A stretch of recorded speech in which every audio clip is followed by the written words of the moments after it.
Hi guys, welcome back to my channel. I just got done reading The Shadow of What Was Lost, written by James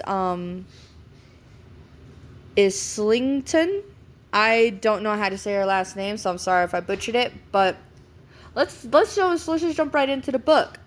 Let's start with the prose of the book. The prose of the book. I enjoyed the characters. I really enjoyed the characters. I love the cover. I also love how we have a beautiful, beautiful map of your world. I love books that have maps in it because I'm able to see where they're going and where they navigated from. Um, so thank you, James. I really enjoy that. Um, those are like the only three things I gotta say that I really, really enjoyed are like the characters, the book cover, and the map. One of the scenes in the book I really did enjoy. But before I get into that, let's go into the cons.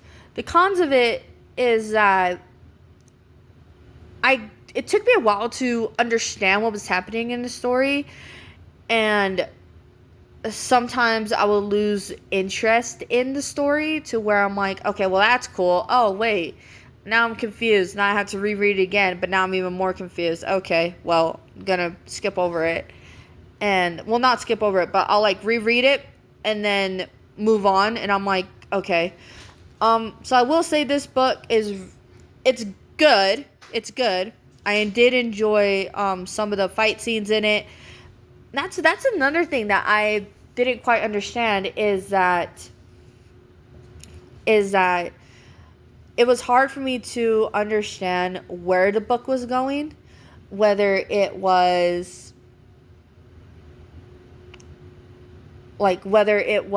more magic or more fights. It took me a while to I couldn't really get into what was happening. I will say this though, it did give me a sense of like Hunger Games with Star Wars in it.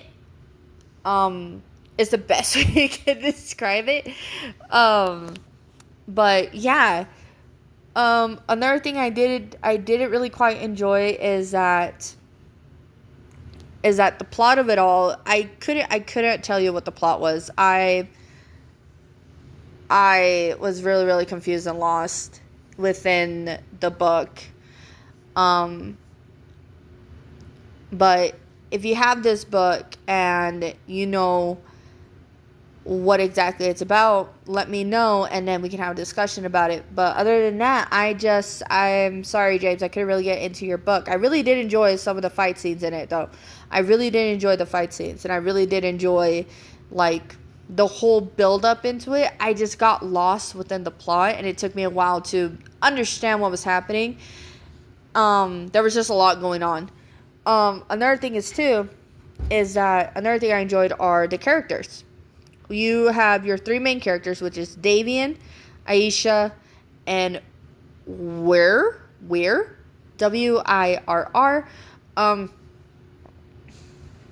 Yeah, you have those three main characters. You have Davian, who is Al Gore, and you have an Aisha, who's a gifted but turned into a shadow, and then you have Wirr, who is a gifted but with a hidden identity, which is honestly really, really cool.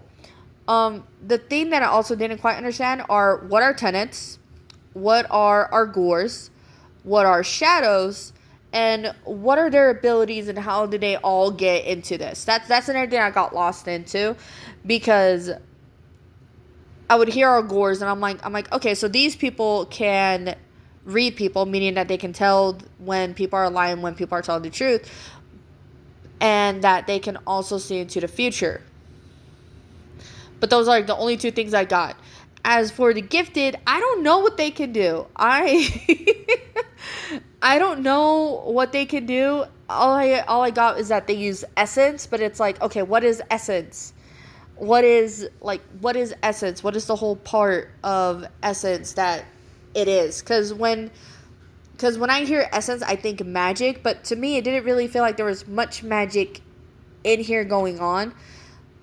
And what I mean by magic, I mean like Harry Potter wise, or something similar like The Hobbit, or Dungeons and Dragons. Like, it didn't really give me that sense like there's magic like that.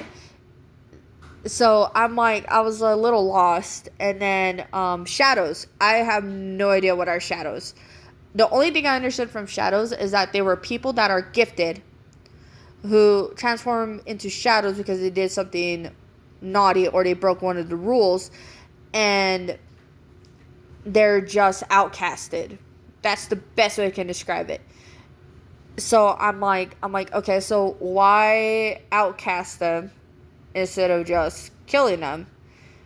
Because to me, Algors and shadows, they're basically the same thing, except shadows are more of like the oh no kind of creatures. As for Algors, they're like, oh well, we know a few of them, but we're gonna keep them hidden. It's like, okay, but why? Why keep them hidden? I don't know. I was just really confused. So I didn't really quite understand what was happening with all that. Now, when I said it was like a Hunger Games slash Hunger Games slash what else? Star Wars.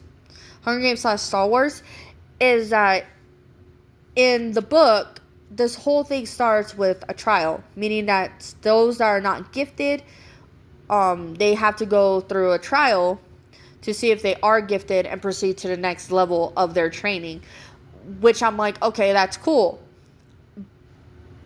But then it doesn't go to plan, and this is where I did enjoy it. I did enjoy the build up into the story, where Aisha,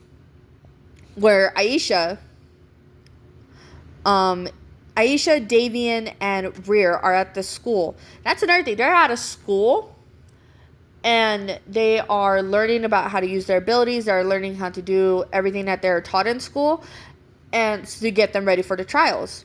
Now, before the trial started, Davian and Rear left the school, and they went on a journey to go see what was happening at the northern border. Aisha stayed behind, not because she wanted to, but because they didn't tell her that they were leaving. So she went to bed thinking that, oh, tomorrow the next day at school we're going to see each other.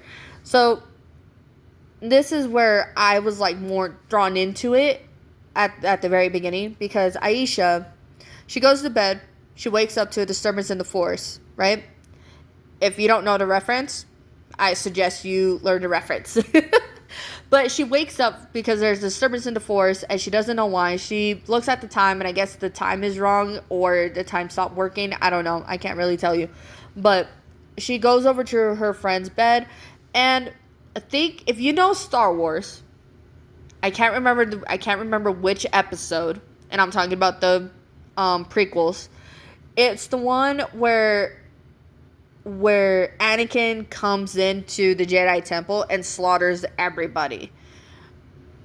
And what I mean by everybody, I mean like everybody. And Aisha's the only one that's alive. Why is she alive? I can't really tell you why. It lost me on why she was the only one alive. Like, to me, it didn't really quite make any sense, to be honest. But like I said, if you understand the reference, then great. If you don't, I suggest you learn some references. But other than that, yeah. I enjoyed the characters. I enjoyed the fight scenes.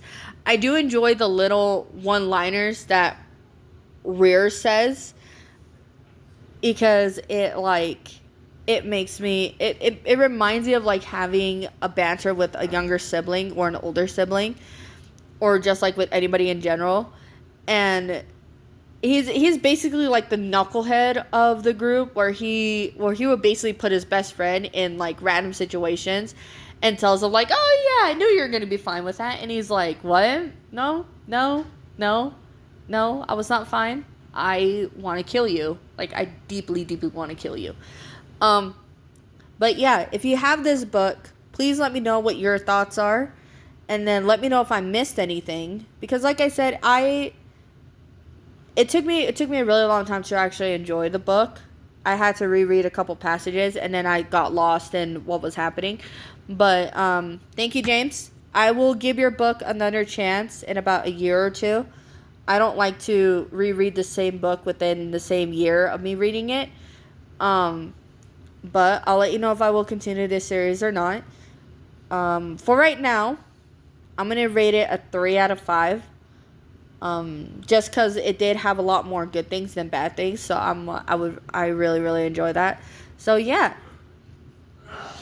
thank you for joining my video and joining my channel. I'm gonna let you guys know what my next read is. So have a good night.